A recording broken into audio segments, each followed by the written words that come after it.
En primera plana, Carlos Herranz. Jaupei, Sumauru. Bueno, no me he vuelto loco. Les estoy saludando hoy en guaraní y en aymara porque hoy en el Primera Plana vamos a hablar de las lenguas originarias de América Latina. Un programa que, bueno, que difiere un poco de la actualidad del día a día, aunque también tiene mucho de política, ya verán. Nos acompañan 4 invitados en este estudio que ya les presento y les invito a que me saluden en las lenguas que han estudiado. Paola Martínez Infante, periodista independiente, chilena y profesora en español. Bienvenida. Mari Carlos. Eso es. Mapudungun. La lengua mapuche. Camil Aguilar Reinat es profesora de Maya del Instituto INALCO, lleva 8 años trabajando en lenguas y culturas mesoamericanas. Bienvenida, Camil. Villavelesh. Eso es Maya. Maya yucateco. Nos acompaña también Ricardo Izaguirre, fundador y director del Coro Quechua en París y Asociación Voces Quechua de París. Bienvenido. Ayimpunchao. Eso es quechua. Como también sabe quechua, Sonia Blas Herbias, periodista peruana con maestría en antropología en rituales de la Sorbona e integrante también del Coro Voces Quechua. Bienvenida. Ayimpuncha, ayinyache. Ya lo ven, toda la diversidad de América Latina, hoy las lenguas originarias de la región en primera plana.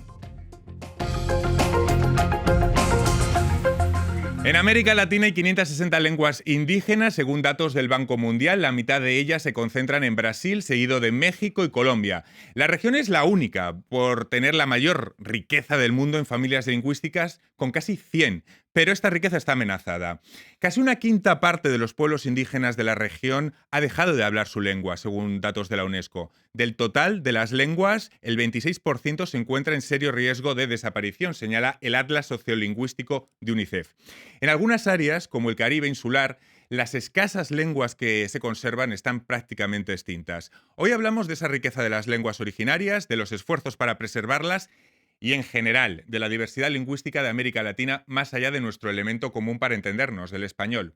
Repasemos lo que dice la prensa. La jornada. El 40% de las lenguas indígenas de América Latina en riesgo de silenciamiento. Esta editorial del País habla de la importancia de celebrar las lenguas maternas como celebrar la diversidad. Dice el rotativo, más allá de los derechos lingüísticos, se trata de la protección de un conocimiento intransferible. La BBC dedica un artículo al jopará, la combinación de guaraní y español que se convierte en tercera lengua en Paraguay. Y la revista Proceso se interesa por cómo algunas lenguas indígenas, caso del maya o del zapoteco, ya han sido incorporadas al traductor de Google. Bueno, quizá lo primero es explicar a nuestros oyentes y espectadores por qué estas lenguas corren peligro. ¿Es la globalización o hay más causas? Paola. Sí, hay que primero partir desde el periodo de la conquista, ¿no? La primera causa por la cual las lenguas nativas empiezan a desaparecer en América Latina, especialmente es eso, cuando el conquistador llega al español y dice, tú ya no hablarás más tu lengua nativa y nos imponen el español. Entonces la dominación de uno sobre otro, ¿verdad? Después hoy día podemos hablar de la discriminación que sufren muchas comunidades indígenas en América Latina en general. También está el riesgo de desaparición porque por una cuestión de integración, mucha gente no le habla a sus hijos efectivamente las lenguas nativas porque tienen que hablar español y también porque son discriminados. Hay que decir que una de las grandes causas de las cuales hoy día esas lenguas están en extinción y en peligro de extinción, por eso la UNESCO decreta este decenio de las lenguas nativas para preservar y salvaguardar la lengua nativa del 2022 al 2032 para hacer esfuerzos y evitar que eso suceda por todas estas situaciones que seguramente habrán otras tal vez en otros lugares, pero esencialmente es la imposición de una cultura hegemónica dada por el español y también por la discriminación que sufren muchas comunidades indígenas en América Latina en general. Tenemos los fenómenos de globalización, Camil, pero me imagino también otras razones que se refieren a los niveles de pobreza, a la exclusión social, a los conflictos políticos o al reconocimiento legal de estas lenguas, ¿no? En el caso de México es un poquito peculiar porque en el caso de México no hay un reconocimiento legal a favor del español respecto a las lenguas indígenas. O sea, no hay el español como idioma oficial y las lenguas indígenas aparte, sino que todas se reconocen como idioma nacional. Y por eso, pues, hoy en día también se puede pedir, por ejemplo, un acta de nacimiento en lenguas originarias. Ya se expedieron 30 de las 68 lenguas indígenas de México. Pero lo que hace más bien que esas lenguas se dejen de transmitir por una parte, bueno, no es el caso de todas las lenguas, todavía gran parte de ellas no están tanto en riesgo como otras, pero el mayor problema yo creo que es, como decía mi compañera, como existe discriminación, la gente deja de hablarlo a sus hijos porque piensan, por cuestiones de creencias lingüísticas, que no van a hablar bien español si hablan sus lenguas. Y por eso ya no se transmite tanto. Y también la educación, porque se da mayoritariamente en español. No sé qué más razones pueden aportar, Ricardo. Bueno, el hecho de que son discriminados es porque justamente al hablar dos idiomas, son bilingües, no hablan como nosotros, no hablamos muy bien el francés porque tenemos un acento, ¿no? De todas maneras, muy difícil de superar. Eso les pasa a la gente de la montaña, de la sierra, que es mi caso, y la prohibición de los padres de que no hables el quechua porque vas a hablar mal el español. Y la vergüenza también cuando llegamos a la capital de mucha gente de que no cantes guainitos porque eso es de los cholos, de los serranos, ¿no? Y eso hace que la gente se cierre, ¿no? en su mundo. Mi hermano decía de broma, no cante muy fuerte el guayno porque si no van a pensar que somos cholos, somos serranos. Sonia. Sí, lo mismo, acotarla a lo que dice Ricardo. Bueno, yo vengo de la parte costa, pero como lo decía José María Arguedas, él escribió un libro, El zorro de arriba y el zorro de abajo, donde precisamente se fusionan dos culturas, el hombre andino y el hombre de la costa. Entonces yo he crecido escuchando el quechua, pero mis padres ya no lo hablaban y nunca lo aprendí. Entonces la gente no lo hablan o no lo desarrollan precisamente por no sentirse discriminado. Para dar la dimensión del programa que hacemos hoy en Primera Plana, yo creo que estaría bien explicar qué significa que se pierda una lengua. Es decir, para dar conciencia de lo que estamos hablando. Paola. La lengua no solamente es comunicación, la lengua es identidad, y cuando se pierde una lengua, pierde la identidad de un pueblo. Hay un caso, por ejemplo, en Chile, se llamaba Cristina Calderón, que era la última hablante de Illagán. El Illagán es un pueblo originario del sur de Chile, del Cabo de Hornos, del Estrecho Magallanes, y ella murió hace 3 años, y con ella fue la última persona que hablaba Illagán. Entonces, cuando muere justamente una persona, cuando muere una lengua, muere la cultura también al mismo tiempo. No hay que olvidar que las lenguas nativas tienen también una cosmogonía, hay una relación con la naturaleza, con lo divino, digamos, que está ligada a la lengua. Entonces, cuando muere una lengua, muere también esa cultura, y es súper importante decirlo, porque, perdón, solo para terminar, es el cambio de paradigma, es cómo explicarle a la gente. Yo cuando yo enseño a mis estudiantes en la universidad, tengo todo un programa sobre las lenguas nativas, no las hablo, pero tengo un especial interés en que se preserven las lenguas por esa misma razón, y entender cómo los pueblos indígenas en América Latina, incluso en todos lados también, la lengua nativa, la relación que tienes con el mundo es totalmente diferente a la mirada occidental que uno tiene. Entendemos que no solo es que se pierda la lengua, es que se pierden modalidades de Exactamente, pensamiento, de cultura. expresión, memoria, Ajá. tradiciones. Muchas cosas las que se pierden con la pérdida de una lengua. Camil. También participa del aislamiento de los locutores que todavía la hablan, porque pierden oportunidad de hablar con sus hijos, con sus nietos. También a medida en que se pierda una lengua, se crea más contexto de discriminación, porque ya una persona tiene menos posibilidad de hablar su lengua fuera de su mismo pueblo, fuera de su comunidad de hablante, de sus vecinos, y ya esto después es una dinámica que se va incrementando. Sonia, Ricardo, cuando se pierde una lengua, ¿qué se pierde? A lo que decía nuestra compañera, se pierde efectivamente. En el caso del quechua se pierde, y de todas las lenguas, se pierde la sabiduría ancestral, ¿no?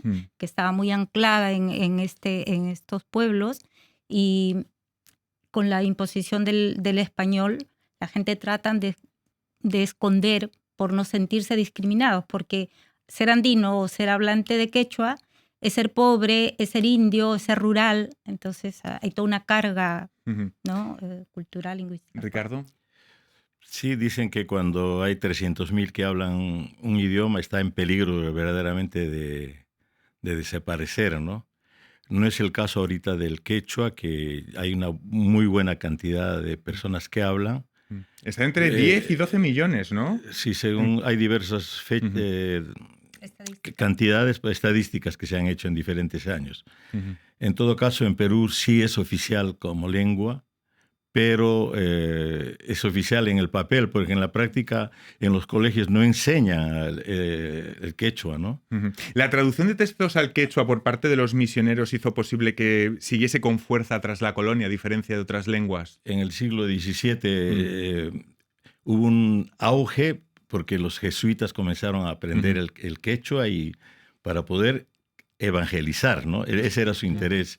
Pero luego se arrepintieron de ese sistema y ya los expulsaron a los mismos jesuitas y dijeron, se impone el español como lengua, ¿no? Entonces, quien no conoce su cultura por su lengua ancestral, por su lengua materna, no va a tener una identidad verdadera, ¿no? Como país. Estamos haciendo un poco la radiografía de cada lengua. En el caso de Camil, el maya en México creo que, bueno, sería el nahuatl, ¿no? La más hablada, la lengua más hablada. Y luego vendría el maya, si no me equivoco. Si contamos de forma estricta, Sansus, sí hay como debates acerca de esto, porque las lenguas nahuas son un conjunto de lenguas y no todos los locutores se entienden entre ellos. Entonces, si contamos, depende cómo contamos los locutores. Si contamos todas las lenguas náhuatl juntas, sí hay más locutores del náhuatl. Si luego contamos como los que se entienden entre sí, entonces hay más hablantes del maya yucateco con unos 800.000. En el caso de la lengua mapuche, El mapudungún, por ejemplo, hay cerca de 2 millones de mapuches que están censados, pero de los cuales 250.000 hablan. Pero lo mismo, son estadísticas que son un poco extrañas porque son medias nebulosas, ¿no? Y recientemente hubo un estudio en Chile el año pasado que decía que en realidad la gente decían, ok, 250.000, pero de los cuales el 60% casi ya lo está perdiendo, porque, bueno, el caso también es muy político. En Chile el caso de los mapuches tiene que ver con el territorio, tiene que ver con la reivindicación de una tierra. Entonces, mientras más podamos apagar, digamos, esa cultura, la gente, como decíamos anteriormente, por discriminación, por un interés de integrarse, lo va perdiendo. Pero esas cifras son muy extrañas. Pero tal vez sí, no sé si ahora lo podemos evocar, pero hay ciertas personalidades hoy día que ayudan a que esas lenguas sigan manteniéndose, y yo soy especialmente muy admirativa de los jóvenes, porque mi generación de los viejos 50 ya como que ya no estamos en esa, de verdad, pero los jovencitos de 30 años hoy día, que es otra generación, están haciendo rap en quechua, están haciendo rap mapuche, están haciendo trap también quechua, y Renata Flores, el Liberato Cani, por ejemplo, en quechua, la MC Millaray, que es una rapera mapuche, y que cantan... Hay pujanza de expresiones culturales de jóvenes. Exactamente, y los jóvenes justamente tienen ese interés que es maravilloso, encuentro yo, de volver a sus raíces, de mirar a sus ancestros y de hacer esa conexión justamente con las lenguas nativas y el español. Les voy a preguntar a vuelta de pausa de dónde tienen que venir los esfuerzos para preservar estas lenguas. Va a ser a vuelta de pausa que en primera.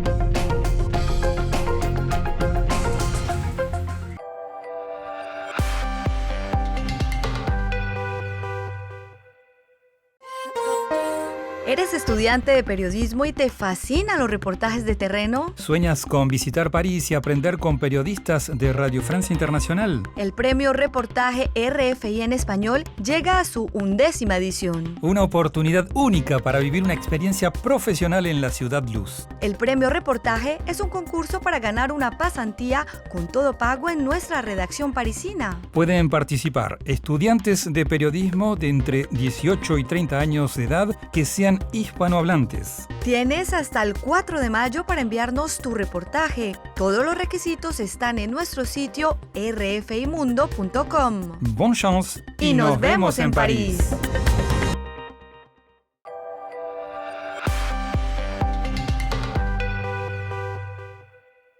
En primera plana esta semana hablando de las lenguas originarias de América Latina. Lo hacemos con la periodista Paula Martínez Infante, con Camila Aguilar Reynat, que es profesora de maya, y con dos miembros del coro quechua de París, Ricardo Eizaguirre y Sonia Blas.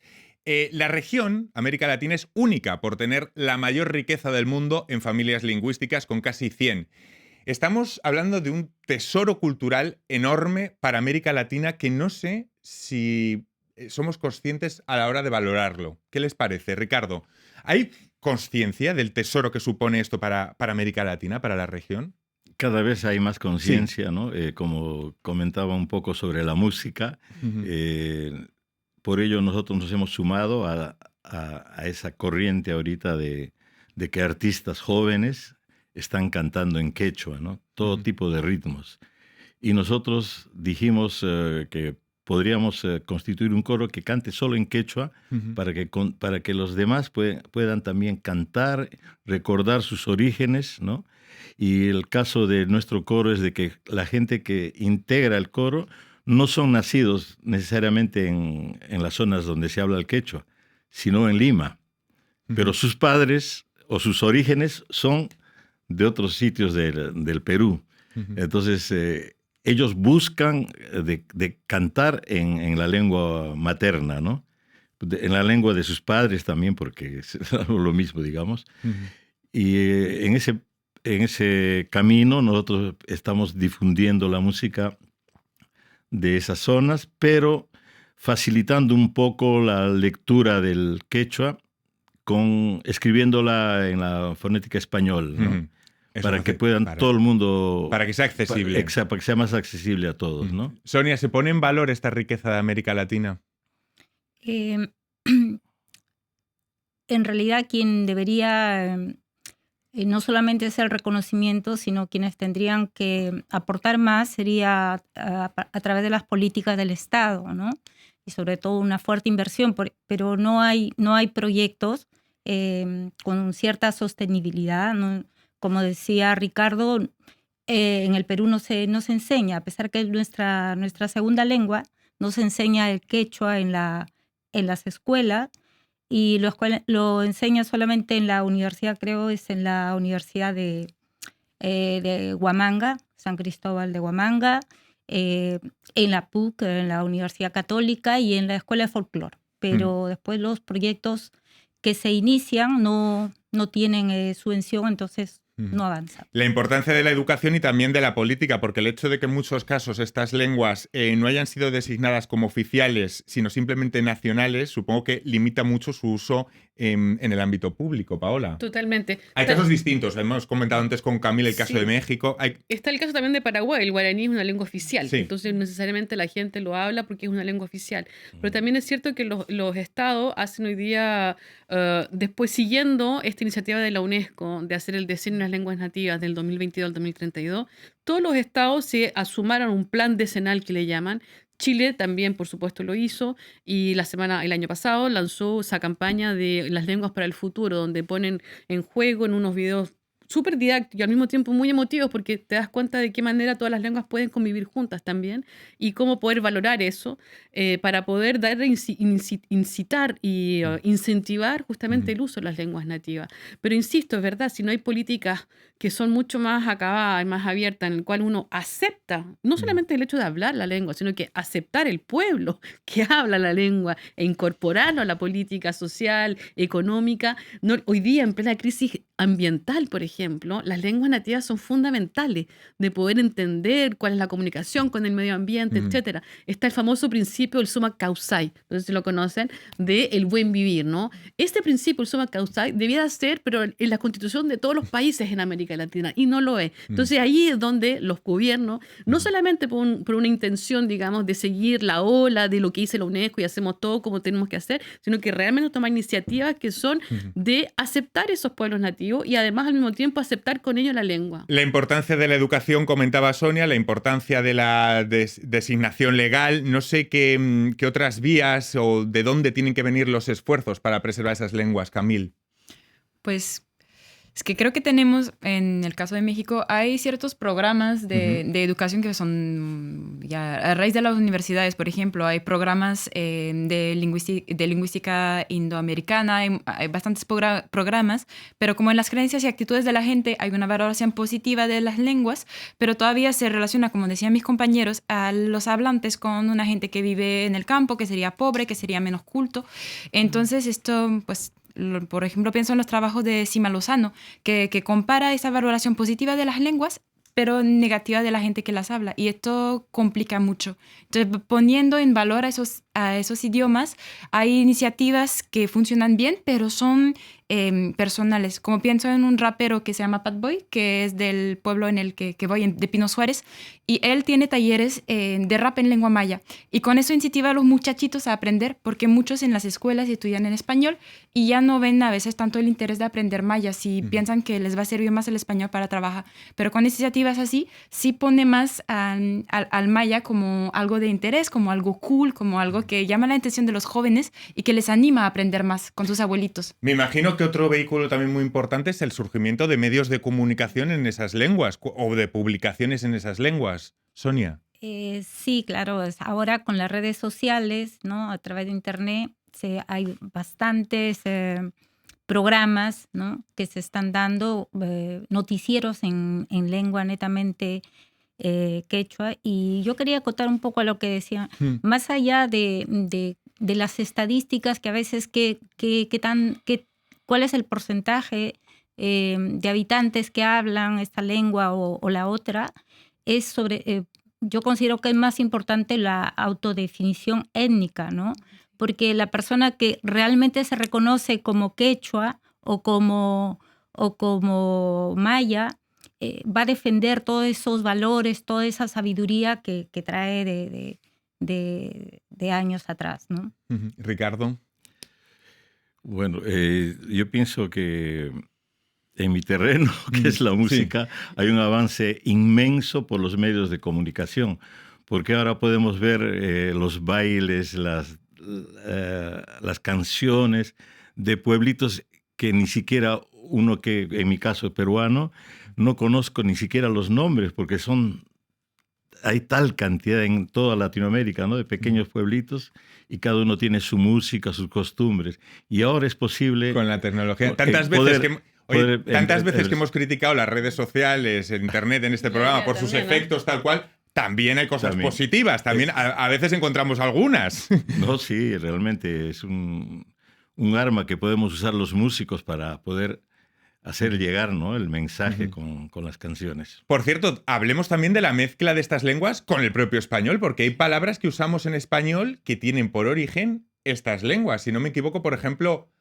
cancha, poncho viene del quechua, ¿no? Claro. Cancha o poncho. Poncho, No sé si cancha. tienen más ejemplos ustedes. Yo tengo dos ejemplos que me encantan. A ver, que es venga. La carpa, yo me quedé sorprendido. carpa también, Carpa, chocolate, que es una palabra universal que viene del náhuatl, que significa ombligo, un centro, ombligo, agua y gordo. El tl es el agua, ¿no?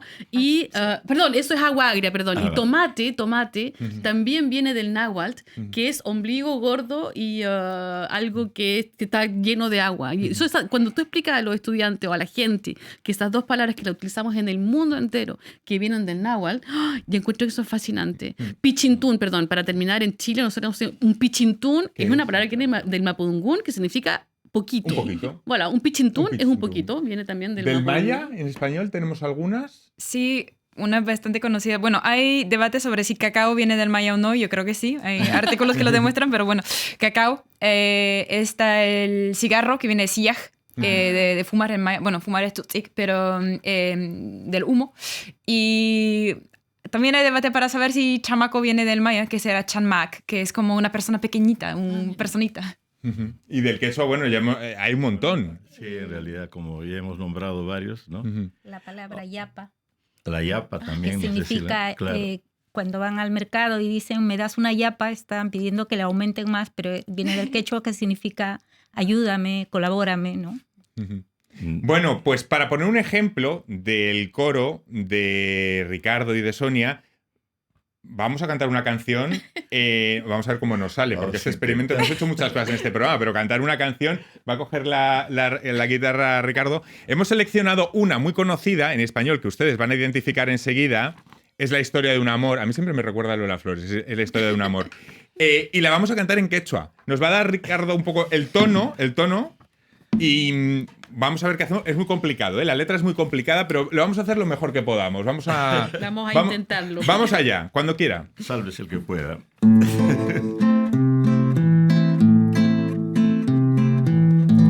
Huachtalay, piña, chucanqui, sonjoyay. Yanayay, casapayay, yacacuchcan. Mananyari kuita tispa, taita kuya chismaspa, aswan muchukunaipa.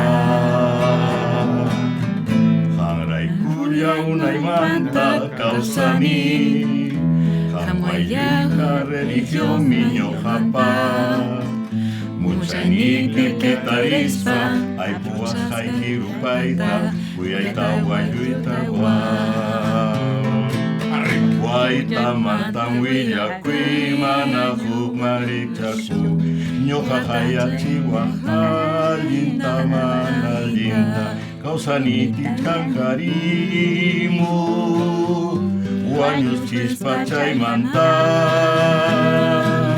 Causa kusa tutayapi, kuyay pipi siwapi. Un lujazo, la verdad, un lujazo. Yo nunca había escuchado una canción así en quechua y... Maravilloso. Bueno, no sé si son más amenazantes para estas lenguas la globalización o los prejuicios y la ignorancia. Es lo que no sé si me ha quedado claro del programa de hoy. Quizá los prejuicios... Un poco de todo, ¿no? No sé qué le parece, Camil. Creo que más bien los prejuicios. Los prejuicios, incluso son más peligrosos que la globalización. Sonia, ¿qué piensa? Los prejuicios y también...